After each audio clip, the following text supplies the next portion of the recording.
Okay, so I know you've already discussed your reasons for beginning the Roaring Lion Newcastle, but I'd like to delve a bit further back. I had a look at your LinkedIn while preparing for this interview, and it made me curious about your career journey. So my first question is, what made you take the leap from finance and administration and into writing and publishing? Yeah, so for me, it's always been a case of, background, like the family background. My dad studied English and literary studies at the University of Ibadan in Nigeria. So it was more of, it started within the home. We had a lot of books, African literary books, a lot of those sort of books in the house. And I used to be so introverted, so I would just stay at home, read, and read. I couldn't, Okay. I couldn't dance to save my life back in the days, and even up until now. So, as an introvert, I don't do parties. I'm always indoors. I love like solitude.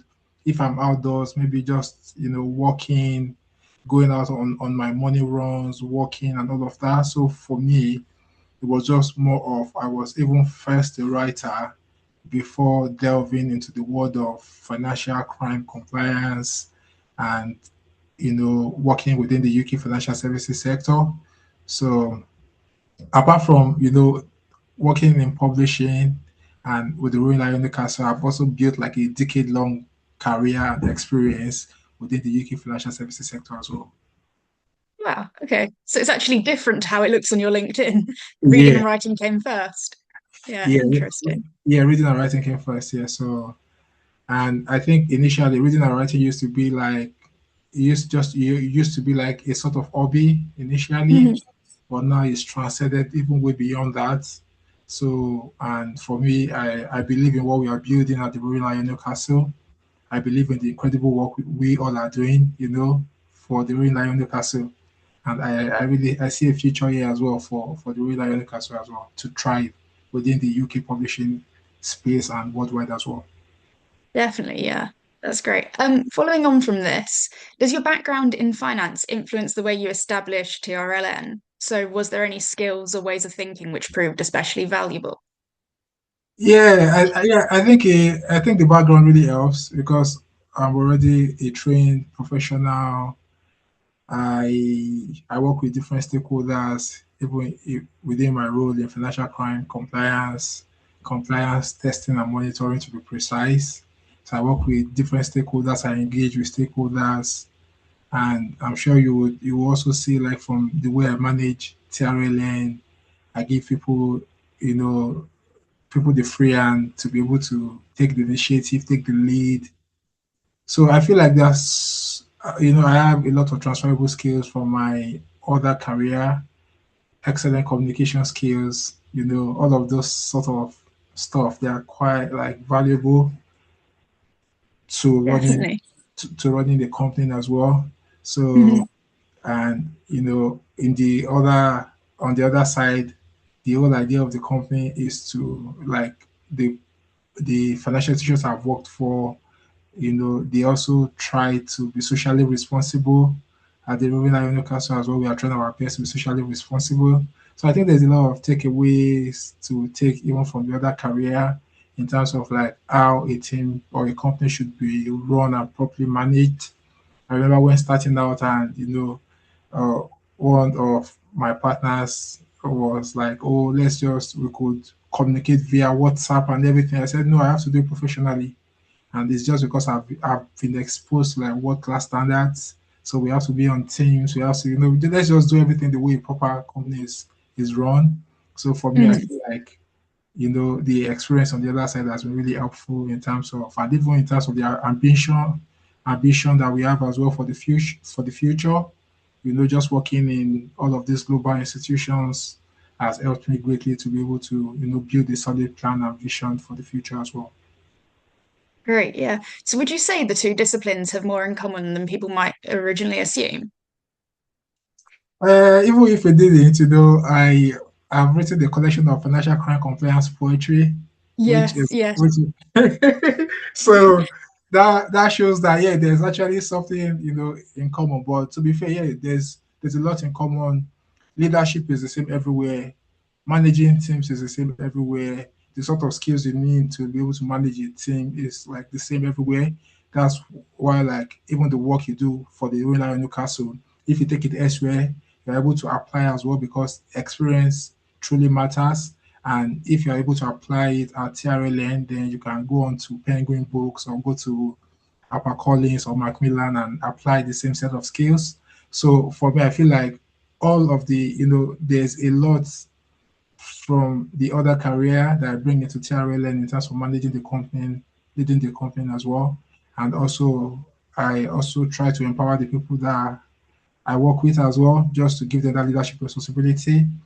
I'm sure for everyone who is supporting working with TRLN, you can stand anywhere and show and prove that you are capable because you have the free hand. You are able to you are able to take the initiative, take the lead, plan without without anyone telling you go and do this, go and do that. Yeah. So for me, I feel like all of these skills they are quite transferable as well. So financial, either within financial crime compliance or within the publishing industry. And if for those who do not believe it's transferable, when they look at our examples and what we have been able to achieve and do, then they will definitely know it's possible as well. Absolutely, yeah. So now I'd like to look at a couple of the books you've written. Well, you've now written 24 books across poetry, essays, and short stories. That's amazing. There's so many there. But is there one genre that feels more natural to you, and what draws you to that type of book? Yeah, if I were to rank it, I would say poetry because I've written a lot of poetry books. Hmm. Yeah, so and I think I just keep coming back to poetry.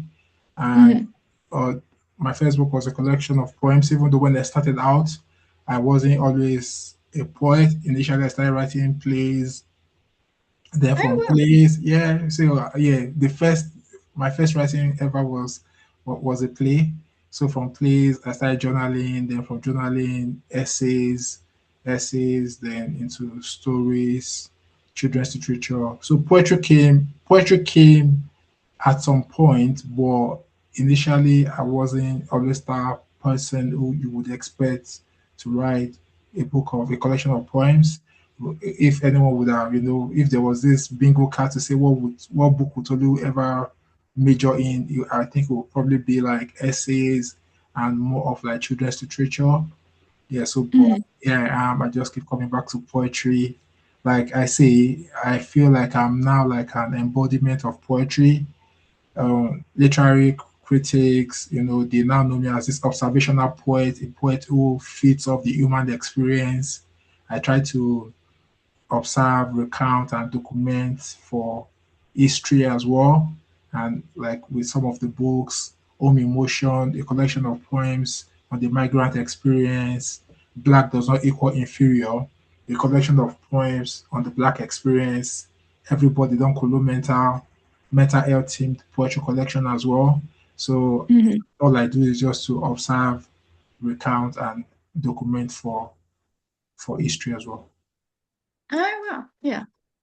So while I was reading Unravel Your Hidden Gems, I noticed many of the essays have a very poetic quality. What made you choose the essay form to communicate these ideas rather than writing them as poems? Yeah, so and I think for me, I think even with my collection of short stories as well, Infant of Silence, people say, oh, even though it's a collection of short stories, he had this sort of poetic sort of Hmm. nature. So I think just being a poet is always very like difficult for you to hide even your writings. You would always see that poetic form. Yeah, but I think Unravel Your Hidden Gems, it was also like my own personal story as well. I knew I had all of this gift, all of this talent, but yeah, I was working within the UK financial services industry. I had all of these gems within me, and I had all of these gems within me, and I didn't want anyone to know that I had this talent. So, but I now also thought about for posterity, how would people remember me with all these gems, all these books that we talk about today, 24 books. If I was here protecting my career, thinking about if people know that I am a poet, I'm a writer, will it affect Hmm. my career growth? So I had to just take that leap and say, okay, I have to do this. But in terms of choosing whether to, write a collection of essays or write it in poetry form, because I started out writing essays, and there was a combination of most of the essays I had even written like for so many years. And some people like to call that book a life Bible based on its richness, the quality of the essays in there as well. So for me, it was just a natural because it was just a combination of all my writings over the years, which I now decided to put in a book. So it wasn't like I had the choice to write it as poetry, because the original Mhm. intent was it was written in essay form, and they had to be published that way as well. Yeah, that makes a lot of sense. Thank you. Thank you. So looking at some of your poems across the Poetry for the Discerning series, the idea of finding your unique raw appears again and again. What was it about this metaphor that made it worth exploring across three books rather than in a single collection? Yeah, I think people are even lucky that it stayed as three.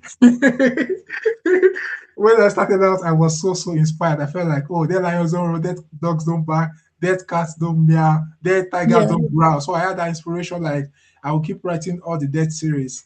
But after I Oh, got to wow. here, I now said, okay, that's enough. It's time to explore like other titles, because people There have won't be another book in this series.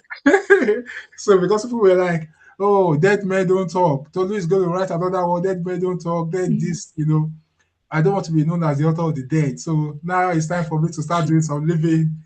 Yeah, but I think the whole idea was that I saw myself as this sort of inspirational person who, and the message around the inspirational poetry, dead lions don't roar, dead dogs don't bark, and dead cats don't meow, was that why we are alive, why we are here. The metaphor is to encourage people that you have to roar, use your gift and talent while you can, as dead lions don't roar. And some of the lines read like, "The best of men have been laid to rest, and they've been laid to rest with their gift and talents within." Use your, like, just, you know, a lot of people are in this world, or people who have passed, who have come and who have passed, with all the talent, the best musicians, the best poets, the best singers, the best artists, every so many talented people who have been who were previously here and are no longer here. They've been laid to rest with all these gifts, all these talents. So when we understand that dead lions don't roll, while you are here, use your gifts, use your talents, so that you can live a meaningful and worthwhile life. So for me, the whole idea was just to encourage people that dead lions don't roll. Use your own gifts, use your talents, and make sure you let out your own unique roar. Definitely inspirational. Roar! So I wanted to talk about your spoken word because you've shared your work through books, spoken word performances, and podcast appearances. Does performing your work feel different from seeing someone reading it on the page? Yeah, I think it feels different. So performing, like for me, just having that connection with the audience. I bound the stage, I asked everyone to roar first. So I feel like just seeing people resonate with the work in terms of hearing me read it out, perform it in spoken word form. It gives me tremendous joy as well. And even a lot of people have walked up to me to say, "Oh, we love your performance. We love your confidence on the stage as well." So when I am performing, I'm a different breed entirely. Like everyone is roaring, everyone is responding to the poetry. Mhm. Yeah, but I also think, on the page as well, people tell me that they connect with the words on the page. They feel all sorts of emotions when they read my poetry. And I think that's what great poetry does to you. It makes you, it makes you think, it makes you cry at times, it makes you laugh, and it makes you, want to box someone as well at times, or it pricks your conscience as well, at times through books we say the truths, and those truths they speak to us in some sort of way as well. At times people read, they are sad, at times they are angry, and yeah, so But I think that for the spoken word, it gives me like great joy to go on the stage and just first of all ask everyone to give me a loud roar like a lion. Everyone is shouting, screaming, and I'm like, oh yeah, let's do it, yeah. And that gives me like confidence to deliver like a great performance as well. Mhm. So do you find one medium allows you to connect with audience in a way the other doesn't? I believe so. In terms of for the page, people read and they respond to it in whatever way they want to respond to it. And even when people read on the page, the same poem, three, five, 10 people would interpret it differently. But in terms of the sort of emotions people feel when they hear me perform, that's always like electric. It's always magical. And I hear people tell me, "Oh, we'll pay to come and watch you perform because." Mhm. Performance is just always like good, electric, and yeah, meaningful as well. Yeah, great. Slightly off topic, I'm wondering where did the name the Roaring Lion Newcastle come from? Roar! Yeah, so that came from my first collection of poems, Dead Lions Don't Roar. So Okay. yeah, so when the collection came out, I would like go out to perform in Newcastle and environs. I would encourage people to roar. Then whenever in weeks, months after, when people see me, oh, the Lion of Newcastle is here, the Roaring Lion is here, the Lions don't roar. So that was just, and so there was just no choice than Mhm. for the company to now be called the Roaring Lion Newcastle. And Yes. and that name change happened in 2019. So basically, the name now became the Royal Lion Newcastle in 2019. So, but before then, but the inspiration for the name came from Dead Lions Don't Roar. So I'm grateful to that title. That title has done a lot, in terms of just laying the solid foundation, even for my own literary career and for what we now know as the Roaring Lion Newcastle as well. Oh, wow. So, was the roar that you give and invite the audience to join you at the end of your spoken word performances, did that naturally grow out of the publication's name, or was it always intended separately as a way to build a sense of community? Yeah, so it came from both the publication itself and also to Mhm. to build that community, to build that stage presence, to Yeah. to be able to deliver something powerful. So at times it will be at the start and at the end, or at the start. Yeah, so it just depends on how I'm feeling about it as well. So, but it was just a way to like build that, build the community, build also let people know that they also have that unique roar. So Tolu is roaring, and I've taken it outside the UK as well. I've performed in Italy, in Paris, Mm. and yeah, everyone is roaring, So it's an intercontinental, like just cross-border roar. So Yeah. You can even definitely feel the community building. yeah, and I see people talk to tell me as well that they also would start doing that as well, start roaring. We have the mini lions everywhere, Oh, everyone like yeah. So I'm happy I've been able to inspire people through the roar. People watch some people at times some of my friends call me and the first thing they did is they are roaring like legit, like almost every time I have a call from friends, they are calling me, they are roaring. Some people are watching my interviews on TV, on YouTube. They are roaring like so. I think it's been something powerful, something magical. People say there's something divine about that roar, and I'm mhm. happy. I'm happy for that as well. And that through my own roar, other people also are finding their own unique roar as well. That gives me a lot of joy.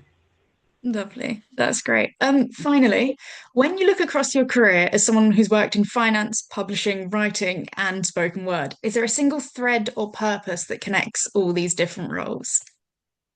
Yeah, I think the single thread that connects everything is positivity in terms of Hmm. uh, Tolu A. Akinyemi, the financial crime compliance manager working for a global bank. Tolu A. Akinyemi, the poet, award-winning poet and writer. Tolu A. Akinyemi, the inspirational figure and mentor. Tolu A. Akinyemi, the eternal optimist, the builder, the one who believes. and the one who dreams. And I think for me, that is the most important factor. Just believing in God, believing in my own dreams, believing that it's also possible to build out of nothing, to build something worthwhile out of nothing as well. And I'm happy, and I feel blessed as well with the incredible team who are supporting the dream at the Roaring Lion Newcastle. I feel blessed, all around in terms of what I've been able to achieve in terms of the books I have written, I've published, and I feel blessed, in terms of the community God has placed me in as well, the lives I've been able to touch as well. So that gives me like a lot of. But I think the thread that connects it all together is being positive, dreams, understanding that my own dreams are also valid and it's free to dream. And these dreams and all the dreams of yesterday have become today's reality. And today's dreams, and I know and I believe will be tomorrow's testimonies as well. Oh wow. It's brilliant to see all these personalities and sides of you like culminate into the Roaring Lion. That's crazy. Raw! Are you rolling with me? Raw! Raw! Raw! Ah. Well, that's all my questions. So thank you very much for doing this. Thank you so much, Lucy. It was nice talking to you. Thank you. Thank you. All right.